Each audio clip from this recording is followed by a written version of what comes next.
Hey peeps, welcome back. We're talking The Real Housewives of Potomac, Season 9, Episode 4. Hey, before we get into the video, please do me the honors of subscribing to my channel, hitting the notification bell so you can always be notified when I post new content, hitting the thumbs up because that does wonders for my channel, and share. Thanks. All right, you guys, so it's Wednesday and I just watched this episode. I have been busy with work. So before we get into the show, let's talk about some other housewife news. So there's some bloggers reporting that allegedly this season, they heard that a big blow up happens between Lisa and Mary on The Real Housewives of Salt Lake City. And apparently the whole blow up scene between them was filmed and it's extremely long, but a lot of it is being cut out in order to protect either Lisa or Mary. I'm not quite sure. And they're saying that they are planning on leaving a little bit of it in because if not, the show won't flow properly and it'll feel weird and a lot of things will be out of context. So supposedly the argument goes on for a pretty significant length of time in the series, and it all starts when Lisa says something about Robert Jr. And then I'm assuming Mary retaliates and says something bad about Henry. I'm not sure what she says about Henry. I'm not sure what Lisa says about Robert Jr., but that'll do it. That'll get the fights going when you bring up people's children. And we've already had Lisa bringing up Electra and then Angie bringing up Henry. I think that Lisa should have learned her lesson. Stop talking about these people's children. I don't know, you guys. Have you heard anything about an argument between Lisa and Mary on The Real Housewives of Salt Lake City? If so, get down in the comments and let me know. I also seen on Deadline that Marlo and Sonia from The Real Housewives of Atlanta have put together a podcast, and the podcast is going to be called The Real Close Friends. Hated it. Hate it. Okay. I'm so sick of every housewife, every Bravo celebrity, every bachelor, every bachelorette getting a damn podcast. Stop it. They either get a podcast or they write a book. Cut it. I don't want to hear shit that Sonia or Marlo has to say. Anyway, get down in the comments and let me know. What do you think? Are you ready to hear from Sonia and Marlo, their takes on The Real Housewives? Also, The Real Housewives of New York original season, which, by the way, let's take a little poll. Get down in the comments. Do you prefer the originals or the remake?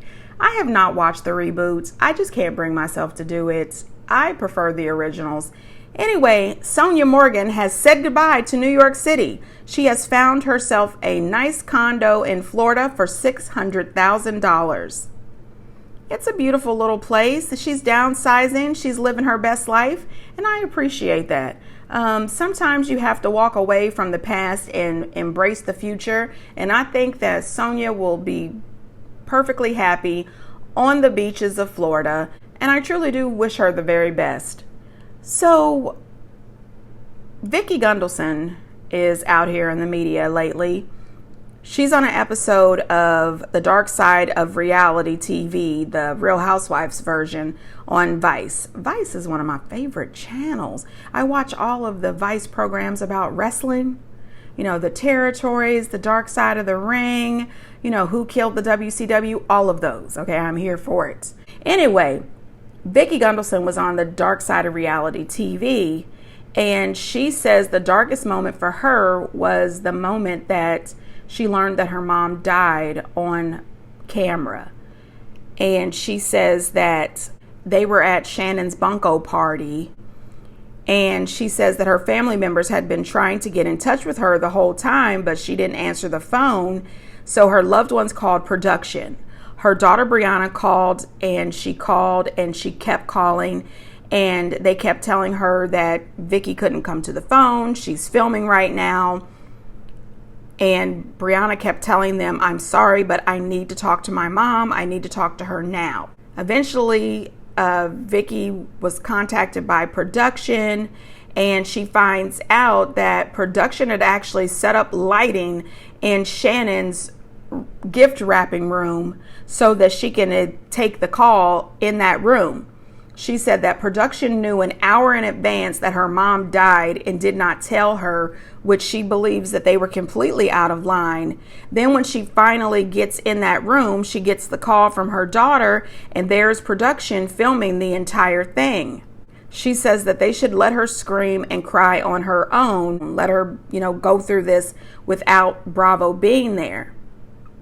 I watched that clip of her finding out, and it made me cry. I don't know how I forgot that was on camera. It was very sad to watch her go through that. And as somebody who just lost their dad, that was hard to watch. Like, that broke me up. I know how I felt when my dad died, and I couldn't imagine a camera being in my face at that moment. But I do remember Vicky did speak about this previously, years ago, and she said that Bravo was very respectful and that Bravo asked her if it was okay to air it, and she said yes. So I don't know if she is regretting that she said yes, but previously she said it was okay. I personally think that Bravo should have never filmed it. I think that when her daughter called, they should have gave her the call right away, but they should have removed her microphone, and no camera should have been involved. They should have probably had one of the girls go in there unmiked just to be there to support her and hold her down, but I think that Bravo was wrong for that. I think that was a bunch of bullshit. That's just my opinion. Get down in the comments and let me know what you think. Now let's get on to the show. So the show starts off where it left off last week. The girls are all in the separate cars. They're headed to Lake Norman, North Carolina, to the house. So they've landed in North Carolina, and now they're just headed to the house. Mia, in my opinion, is doing her very best to try to set Karen up. It's clear to me that Mia is definitely doing her very best to create a let's take Karen down season. It's never going to work. She wants Karen to take some accountability for this DUI accident. This is the second time that Karen has had this happen. And Karen continues to tell her that she can't talk about it. It's a legal case. And I understand that. Her case has not been adjudicated. Nothing has been decided. She could either go to jail, pay fines, have community service, house arrest. She could have all of those things. If the judge feels like throwing the book at her, she could have all of that. Go to jail, pay fines, come out, do community services, and stay on house arrest. She could have all of those consequences. So at this moment, every lawyer, any lawyer that's worth their salt, would tell their client, mum is the word. Don't say anything. Don't talk to anybody, especially not while you're being filmed for a national television show. So I understand why she's not speaking on it. And people might compare it to Shannon and what's going on with her. But by the time they started filming the new season of The Real Housewives of OC, Shannon had already been adjudicated. Her case had already worked its way through the courts. She pled guilty, settled, and ended up with that breathalyzer machine in her car. And she's probably got fines and community service as well. Not really sure. But that's the reason I think that she felt comfortable talking about it. Now, after this is adjudicated, if Karen still doesn't want to take responsibility and speak on it, then that's bullshit. And she'd be foul for that. Jacqueline is in the car with Wendy and Giselle, and they bring up, Karen being drunk on that phone call. And Wendy, being a good friend to Karen, says, no, Karen is not in the car with us to defend herself. So in other words, she's saying, don't even start. However, Wendy does ask Giselle how things are going with her and Karen, and she says that they'll get past it, but she would like to have a conversation. And Wendy said, listen, it's my birthday. Could you please have your conversation with Karen now, today?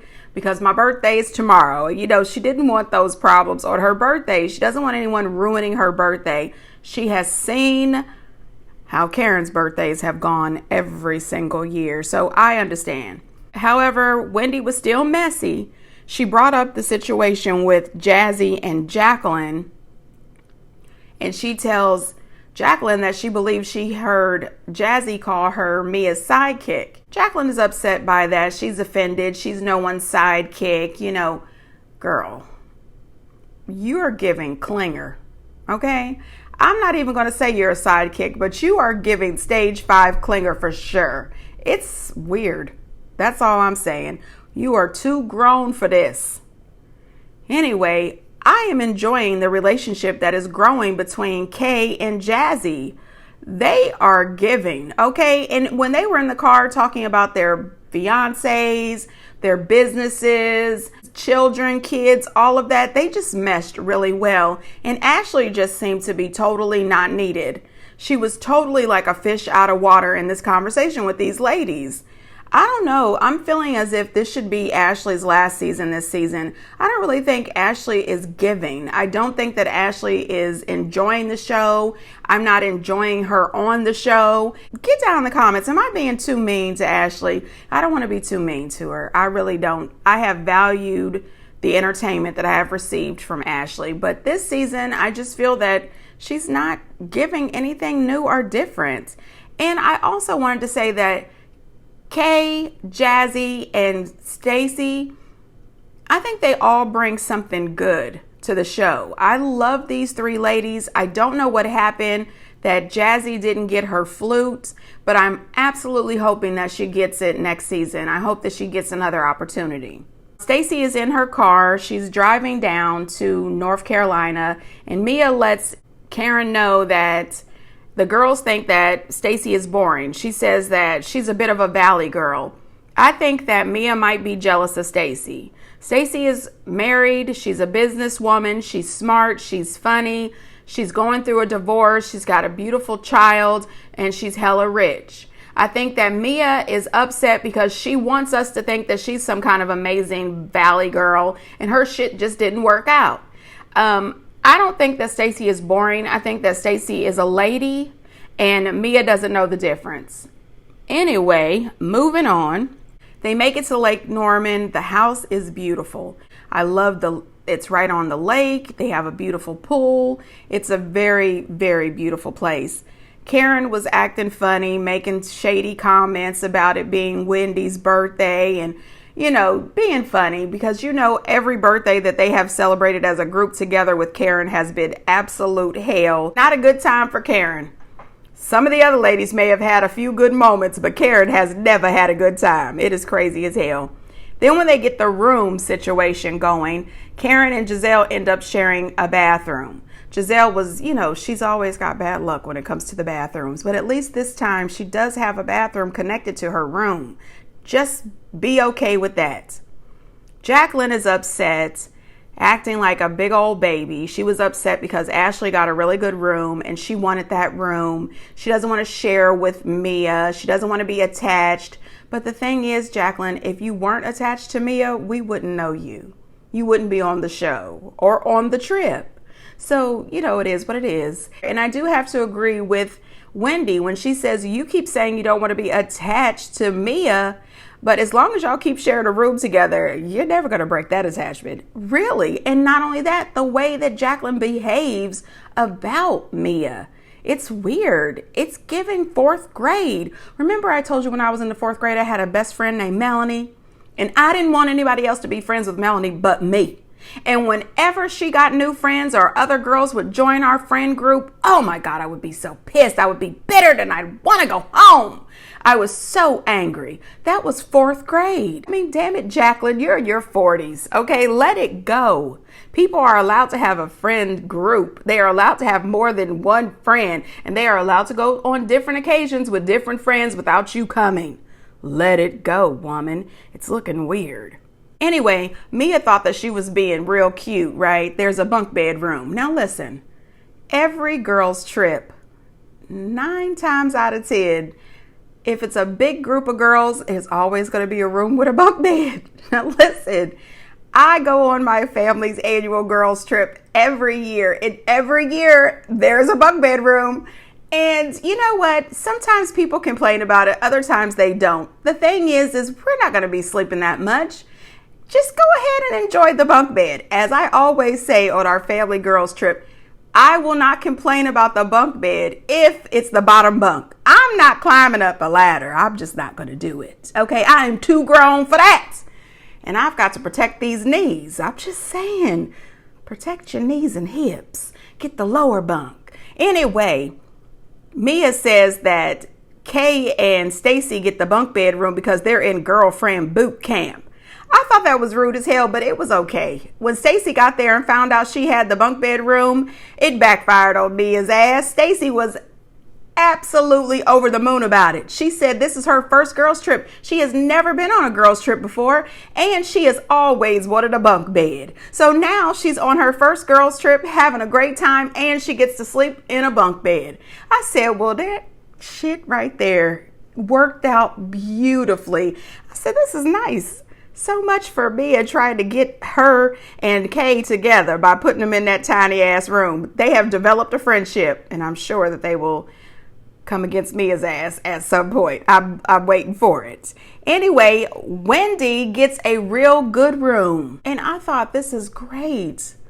They have come a long way. Mia and Wendy have not gotten along very well. That last girls trip, the way they tried to blackball Wendy, Mia was yelling and throwing shit at her and all of that stuff. I said, wait a minute, this is crazy as hell. And Karen was comical. She said, I don't mind her having the best room, but they decorated it too. Come on, Karen, come on, let it go. I thought it was cute. Wendy and Karen had a nice laugh. I want this to be good. I mean, it's nice to see that Giselle, Wendy, and Mia are trying to let bygones be bygones and move forward. I even seen an interview with Andy Cohen, and he was saying how surprised and shocked how Giselle and Wendy were able to have that conversation and move forward. He said the last time he talked to Giselle, which was a couple of days or a couple of weeks before his interview, he said she told him she had to get off the phone with him because she needed to call Wendy to chit chat, to have a little kiki. So I thought that was hilarious, and it was good to see that Giselle and Wendy are continuing to move forward in their friendship. Now, what I thought was crazy was Giselle telling the girls that she needed to leave later that night. So they just flew in, drove all the way out to Lake Norman. She's going to spend the day with them there, have a nice dinner with the girls, and then she's going to leave to go back to Potomac because her daughters have their cap and gown ceremony. And I said, what? Then the next day, she's going to get on another flight, fly back to North Carolina, take the drive to Lake Norman to meet up with the girls. And not me, girl. Okay, I would have stayed home with my girls, let them do their cap and gown ceremony, made sure they were all settled after that, had everything that they needed. Then I would have flew in. I would have missed that whole first day. I'm not doing all that back and forth. That's just a bit too damn much, but I'm not filming a show. Anyway, Jacqueline wanted to talk to Jazzy, and maybe that just wasn't the thing to do. I am the main course, honey. I am giving the full-bodied everything, honey. Where? The steak and lobster. Where are you giving that? Honey, do you want me to stand up and show you how I'm giving it? Hold on. I'm giving it. Okay, hold on. Y'all The missed hair, what Jazzy the body, said. the intellect, the finesse. I'm giving it. The neck up, for sure. I'm giving it. The neck up, for sure. There's no sidekick here, honey. Now, honey, listen. Jacqueline, listen. No, ma'am. No, ma'am. Please sit down. Sit down and relax, okay? When she came with that, she is giving the full course. I was looking at the TV thinking, oh, this is sad.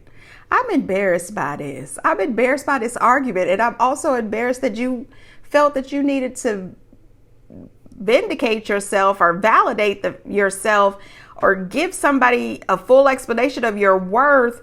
You don't owe anybody an explanation for your friendship with Mia. You don't have to prove that you are a full, whole, good person. You don't have to do any of that. But when Jazzy said, where are you giving it? Where? I said, oh, no. I said, well, shit. Jazzy strikes again. I'm telling you, she does not mind saying what the hell is on her mind at any point. She, I like her. I don't know. I assume that if Candace was still on this show, her and Jazzy would be best friends. I really think so. She is giving Candace energy.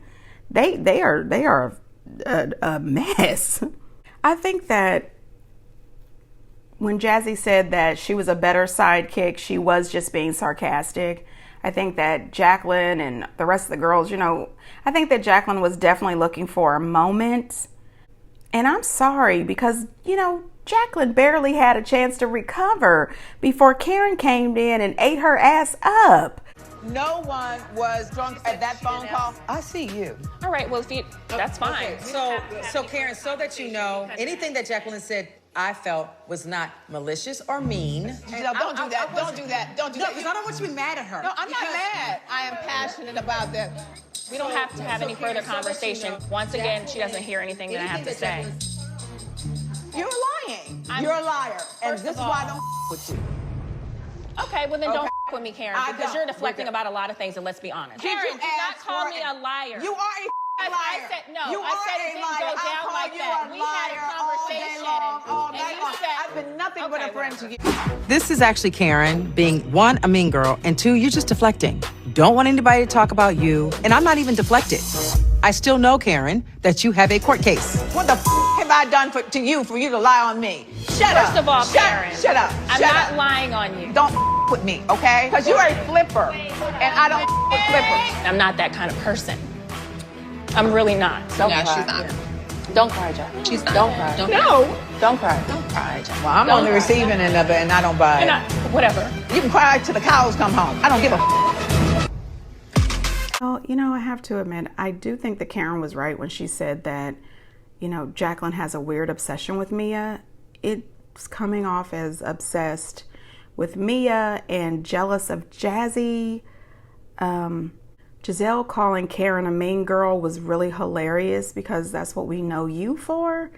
The last 8 seasons we have seen you be Regina George, the queen of the mean girls. And it's odd, but I find myself this season agreeing with Giselle more than I have ever agreed with Giselle, and that's odd too. Jacqueline crying and Karen saying she didn't care. The thing is I didn't either. I thought to myself, Jacqueline likes to give shade in her commentary. She likes to give shade and talk crap when she's with the other girls. But as soon as someone calls her out right to her face, it's with the tears. We watched you cry over Mia for, 2 seasons, I think? The tears do not work on me. I'm not here for it. You wanted to be funny and light and tell everybody that Karen was drunk, and now she's calling you out for it, and now we get tears? I'm not here for it. No, ma'am. I don't feel sorry for Jacqueline. You put yourself in that place. I don't know. Do you guys feel bad for Jacqueline? I don't, because she started this the very first episode. She continues each episode to talk about Karen being drunk. If you don't want her to eat you the hell up, then be quiet, especially if you don't know how to defend yourself. There is no way that would have gotten me to tears. That back and forth with her and Karen was light work. Girl, please, you're on vacation. Crying was the last thing that I would be doing. All I can say is this. If you can't handle being told off by Karen and the way she told you off at this table, you're not prepared for the Housewives. You are not ready. You are not built for the housewife life. They're trying to console Jacqueline, but telling her at the same time, please don't cry. Please pull yourself together. These 2 days of this vacation is about me, and I don't want my birthday ruined. I don't understand. Okay, it's your birthday. I appreciate that, Wendy. But every 5 minutes, it's my birthday. It's the birthday weekend. Jacqueline and Jazzy did talk a little bit later when she said that Jackie, was it from the neck up. She wasn't saying that her body was bad. She was just saying that her outfit was bad. And Jacqueline said, well, this is my airport outfit. I thought that was hilarious. And it was nice that they had a moment of laughter. So hopefully they'll get past whatever this little tiff is over Mia. I think that Mia thought that it was really cute. Was arguing over her. I think it's ridiculous. Stacey sat down to talk with Karen. She's struggling over the fact that soon she's going to have to let her daughter know about her divorce with her husband. And I thought it was weird because Karen blew right past it to let her know that the girls on the trip think that she's boring. And I said, well, can you comfort her a little bit? She looked quite sad, but Karen, she was pretty much like children are resilient and moved on. She was like, let's move the subject to something. I said, oh, gosh. Anyway, what I would say to Stacey is, your daughter will be happier knowing that both of her parents are healthy and happy, even if it's not together. Anyway, Stacey, you could tell that her feelings were a little hurt. She wanted to, I guess, self-soothe by reminding herself of what a wonderful person she is. She looks fabulous. She's accomplished. She's a business owner. She's a positive person. She uplifts people. I said, well, soothe away. Okay, I appreciate it. And who cares if this group of girls don't like you and think that you're boring? If Mia thinks you're boring, you're doing something right. I'm just saying, this is the same woman that sat at dinner to let everybody know that Ink at dinner on a yacht on a couples trip, right in the middle of dinner, started sucking her toes at the table. That's so gross and disgusting. And I can't believe that the girls on the trip approved. Absolutely not. Absolutely not. Her and Ink would have got dismissed from that damn table. That's disgusting. I'm sitting here trying to have a nice romantic dinner on a yacht with my husband, and you sucking this woman's toes at the table where I'm trying to eat my damn chicken? Absolutely not. I'm just saying, I don't, That's just nasty. We did find out that Kay is still not cool with Ashley. Her and Ashley have not had the opportunity to talk and work things out regarding that fight at the GNA event. And she did let us know that she did press charges against Deborah, and they're waiting to go to court. Then you have the whole Ashley bringing up Stacey's man. The way that you spoke about him in that moment, I just felt like you took someone special and reduced it. So I'm sorry. Okay, I shouldn't have snapped at you. Okay, and I appreciate that. But you very much were like, Ashley, you're messy, you're being messy. And I think that's what unnerved you, correct? Yeah, because she doesn't know me, she just met me. How does she know? But you also spent hours at my house. Then you came over the next day and put your bunion on my marble countertops. Yeah. I thought we Karen, were getting to Potomac know corn. each other, Ashley. TJ and I aren't intimate. He's a devout Christian. I have not been intimate with anyone in a year. Are you? Oh, wow. Huh? I was married to a man that believes in the Lord. There was a whole lot of sex going on. Stacey's not celibate. That's my opinion. I'm gonna stick to that. You know what? Stacey called me messy. I'm not that. She doesn't even know me. The only thing messier than two boys is me. Really? You said it yourself, number one. Number two, we have seen you on here for 6 or 7 seasons, and all you have been is messy. Get the hell out of here. Everyone knows you for your works. And you can try to say that you said he was just her friend, but you said that and put 10 on 5. You know good and damn well the way you said it implied that was her man. And I agree with Stacey too. And I said that in my last video. You don't come over there and throw your big feet up on this woman's countertops. That's disgusting. I appreciate Stacey saying that too. Then you came over the next day and threw your bunions up on my damn marble. That was disgusting. Now, when they talked about Stacey being boring, I was really surprised that Giselle owned up to calling that woman stiff. But then I thought to myself, Giselle, you are the last person ever to call somebody else stiff. We've been watching your stiff ass for 9 seasons. Stop it. Now, Giselle bringing up that Jamal, loves the Lord, but he was having a whole lot of sex when she was married to him. I said, damn, that is true. That is true. She has brought that up several times, and we know you mean it. And, you don't become Pastor Holy Whore for no reason. You having the sex. Anyway, so then we move on to dinner, and Giselle approaches Karen. I thought that Giselle has grown. I thought that was growth. I was Team Giselle all the way. She brought it to Karen very calm, very rational. They were both able to speak to each other in a, calm, rational way. Giselle was right. Karen was absolutely wrong for pulling that last minute Sprinter van. Both can show up to my event. And I appreciate that they didn't blow up Wendy's birthday celebration or birthday weekend. Karen said that she regrets that she was not there for the memory of Giselle's father. And then they, of course, agreed that they would, do better, be better. Giselle said, I was there for you, and I just don't like the way you treated me, the way you handled this whole situation. And Karen apologized. I just think that the way they communicated at dinner was a lot of growth. I also feel that Giselle doesn't really want to have any problems with anybody this season because she's on her own. She doesn't have any backup at all. I'm looking forward to seeing how this goes. Mia's friends showing up. I thought that production was crazy and funny as hell. Every time Mia would introduce one of her friends, smile or talk to one of her friends, production would glide over to Jacqueline's face. I said, oh God, please stop paying it over to Jacqueline. Jacqueline looked sick at the fact that Mia's friends were there. And then when her one friend was explaining, good moments that she's had with Mia, Jacqueline out of nowhere, I've known her since we drove around in the old Toyota. Jacqueline, this is looking odd. Stage 5 clinger, like I said, this is looking terrible. And then Mia, Karen is going to deal with Mia, and it is not going to be a good look. I thought to myself, I don't know how long it's been since you and this girl hung out, but the fact that you waited all of that time to tell Karen that she butt dialed you, and you saved it not only for the camera, but to get all the girls in the group together, including your girlfriends, to bring this up, it's crazy. And just because you like to have Gordon and Ink and your children in the room all together celebrating and things like that, doesn't mean that Karen and the rest of these ladies want their private business out in the street.